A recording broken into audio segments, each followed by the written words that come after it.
Last updated 0539, October 11, 2017. The world is reeling from the contradictory messages U.S. President Donald Trump and his administration are churning out on North Korean leader Kim Jong-un's nuclear threat. The United States can't rule out military options for North Korea.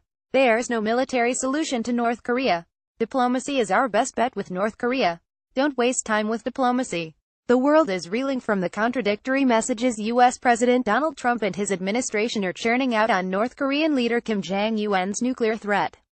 That includes tweeting on October 1 that Rex Tillerson, his own Secretary of State, was wasting his time trying to negotiate an end to the North Korea, and tweeting on October 7 that after 25 years of failed talks, only one thing will work. The American effort with North Korea is diplomatically led, U.S. Defense Secretary Jim Mattis told an annual U.S. Army conference in Washington. In the midst of the policy whiplash from the top, the Pentagon and State Department are quietly chugging away at the ground level, where the foreign policy of Trump's Twitter feed is competing with foreign policy of the rest of the U.S. government.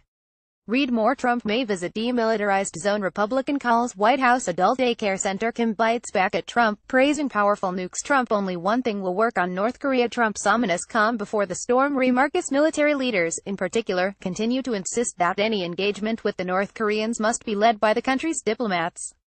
The American effort is diplomatically led, Defense Secretary Jim Mattis told an annual U.S. Army conference in Washington on Monday. It's an economic sanction buttressed effort to try to turn North Korea off this path. What does the future hold? Neither you nor I can say, so there's one thing the U.S. Army can do, and that is you've got to be ready to ensure that we have military options that our president can employ, if needed, he added. Mattis' line echoed remarks he has made for weeks about the military's willingness to take a backseat to the State Department. But the Pentagon's top generals say they have no illusions what the future might look like if hostilities were unleashed. A full-blown war on the Korean peninsula will be horrific by any stretch of the imagination, U.S. Army Chief of Staff General Mark Milley told reporters on Monday. But equally horrific, he said, would be an attack on the United States. It would be horrible, there's no question about it, but so would an intercontinental ballistic missile striking Los Angeles or New York City. That would be equally horrible. Top Republican lawmakers are wringing their hands over the lack of any realistic military option, even as Trump appears to be counting on one to bring Pyongyang to reason. There is no viable military option. It would be horrific, Senator Ron Johnson said on CNN. Behind the scenes, the State Department is working bit by bit and country by country to cut off North Korea's lifelines to the outside world.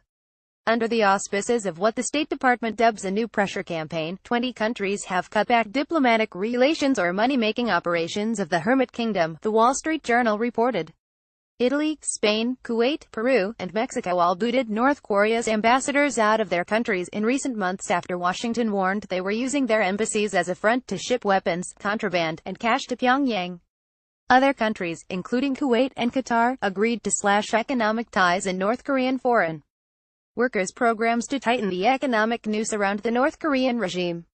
And as Washington lifted decade-old sanctions on Sudan for the first time on October 6, Sudan agreed to not pursue new arms deals with Pyongyang. Pyongyang, meanwhile, remains defiant.